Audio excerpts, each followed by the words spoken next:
Bet you can't clone me, Coby. I'm in Vegas.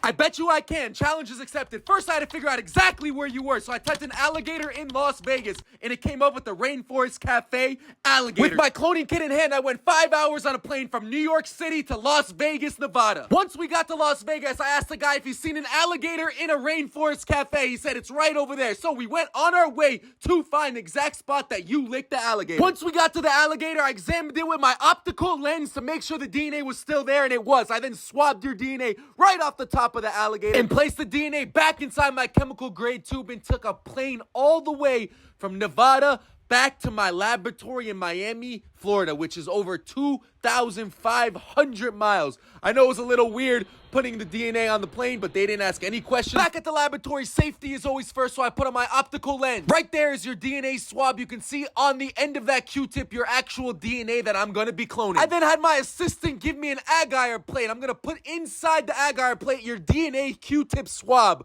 so it doesn't get dirty or any disinfectant. Then, to actually disinfect it and sterilize it, I put 437 chrome solution right on top. What this does is sterilize and make it clear so when I put it underneath my microscope, I can make sure the DNA is moving. Right there's my $7,000 microscope. I looked underneath to make sure your DNA was alive. And then had my assistant check. This is DNA underneath the microscope. You can see right here all the different strands and genes. I then put 15 milligrams of diabolic acid, which is a light blue, milky blue color. You can see me pouring it in right there. And then it was time to start the cloning process. I then put your DNA inside a measuring cup. After that, I had my compound cylinder and poured your DNA inside so I can heat it up to 250 degrees. Once I had your DNA inside my compound cylinder, I secured it to the diffuser. Once the diffuser was heated up, I put the coals underneath and it was time to blow on it to make sure the DNA is perfectly heated. Now you can see after 4 hours, the DNA is a different color, a lighter blue, and that's perfectly ready to be cloned. I then put your DNA inside a microcentrifuge. What this does is spins at rapid speeds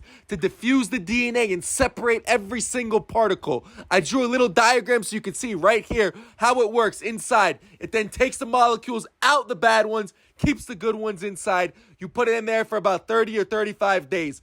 And this is what the ending is. This is you at 12 weeks old. You're a little tiny membrane, and soon I will have you for myself.